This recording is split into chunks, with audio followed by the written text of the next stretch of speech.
Let me introduce our keynote speaker, Denise Pollicella. Denise Pollicella is founder and managing partner of Cannabis Attorneys of Michigan. She's a graduate of the University of Michigan, Ann Arbor, and Wayne State Law. Denise's 22 years of private practice have focused on business transactions, mergers, and acquisitions, and regulatory licensing. She founded Cannabis Attorneys for Michigan in 2009 to advance marijuana law in Michigan.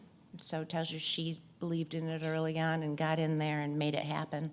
Pollicella was involved in the crafting of the legislation that is now the Medical Marijuana Facilities Licensing Act, and has been a strong advocate for patients, caregivers, and emerging canna businesses for nearly a decade. In addition to regularly writing, speaking, and educating on Michigan's rapidly evolving marijuana laws, she continues to be at the forefront of developing cannabis policy and regulation at both the state as well as the municipal levels.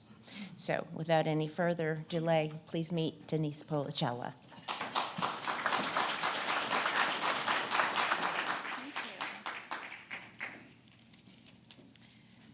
Good morning. We were recently at the Book Cadillac having a networking event, and Matt Abel, I just saw him walk in, was there, and we were looking around saying, you know, it's all the same people, we just dress a lot better, and we meet at much nicer places than we used to. Marijuana has arrived.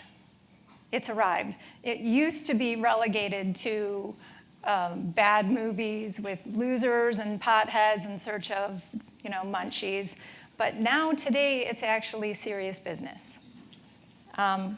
It's been an industrial fiber and an ancient herbal remedy throughout all of our history. But then, at the beginning and through the first half of the 20th century, it was restricted and then eventually prohibited, ironically, because of racism, fear of immigrants, lack of scientific knowledge, and political expediency. And the states led the way in that. The states were prohibiting marijuana as early as 1914, much earlier than we had the Controlled Substances Act, and much earlier than it was prohibited at a federal level. But just like it has always been a medicine and it's always been an industrial fiber, it's always been a business. And the states have, again, those laboratories of democracy, despite the fact that it is still very much federally illegal, the states have again led the way in decriminalizing and also legalizing marijuana at the state level, both as a medicine and as a recreational drug. 2/3 of our states have done that, and we've continued to lead the way. It is business. It's not just a medicine. It's not just a recreational drug. It's always been business. In the black market, it's estimated that it brought in around $60 billion a year to the United States annually. And next year, as a legal drug in most of the states, it is on pace to bring in more revenue than that of the National Football League. And by 2023, that is expected to cap $100 billion. So it's definitely a business.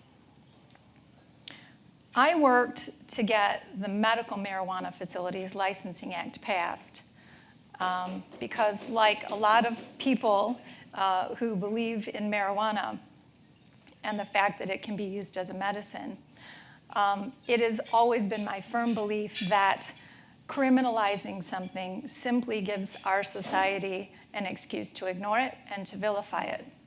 And that as long as we could regulate it in a safe manner and provide it safely to patients, that if there was one person out there that could be healed or helped by it, then we had a responsibility to make it available.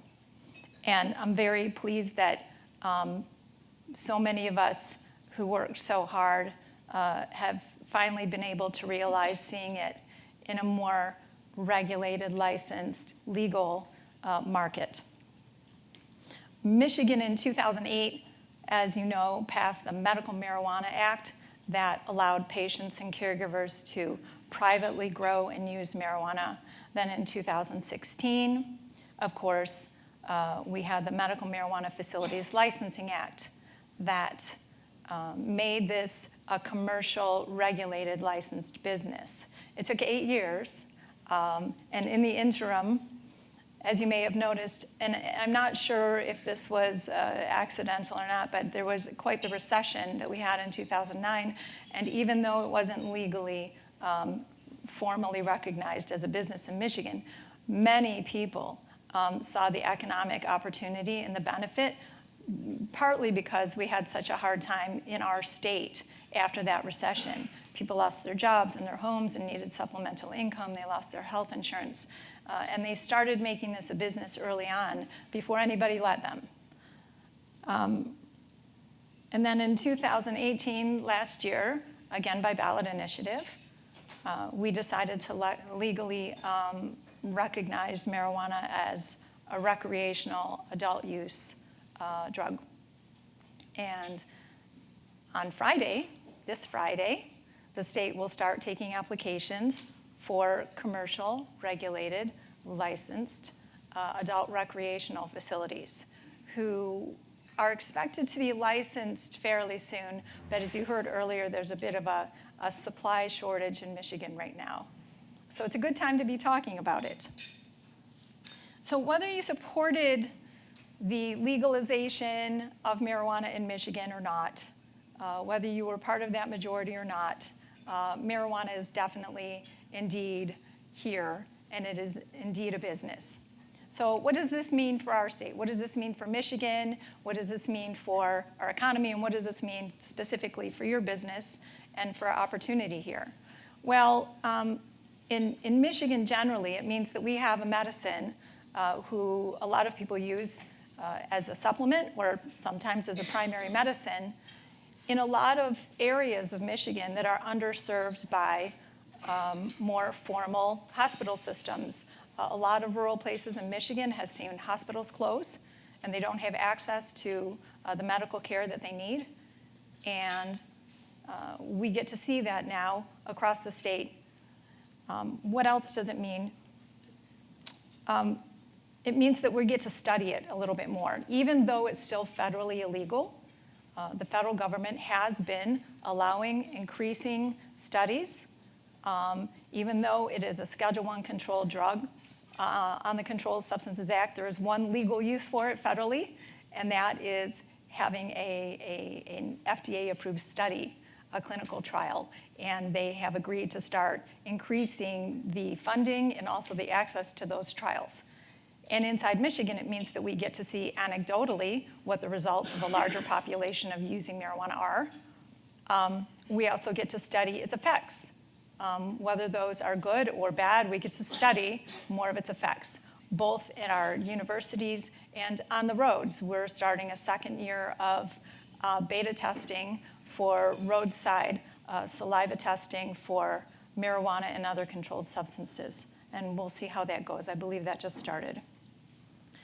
As far as our economy goes, it looks like it's going to be a boon. We will see what happens. But like I said, people were already making this a business. And now that we've allowed it to be regulated and licensed, we have a lot of tax dollars going into the state. We have a lot of tax dollars going into local economies. We see property values roughly tripling in the commercial industrial sectors where these businesses are locating. We've seen a lot of outside dollars pouring into Michigan, significant, actually, amounts of money coming into Michigan. It may or may not surprise you to know that Michigan is the #2 consumer of marijuana in the country. behind New York, and it has had that title for a while. That's not a new thing, and that's also not a secret. So there are large cannabis businesses and also well-financed entrepreneurs now getting into this industry from Canada, from the West Coast, from the East Coast, from inside Michigan, thankfully. And we'd like to see that continue. But what it does mean is that more dollars are coming into Michigan. More jobs, more economic development, more local growth. What does it mean for your business? Well, it means if you're a business owner in Michigan, it means probably making a couple of decisions. Whether you're going to continue to test for marijuana and to exclude people from your workplace who test positive for marijuana. Marijuana stays in your system longer. It's very difficult to test for marijuana at the employer level and have it out of your system on a regular basis if you're a patient.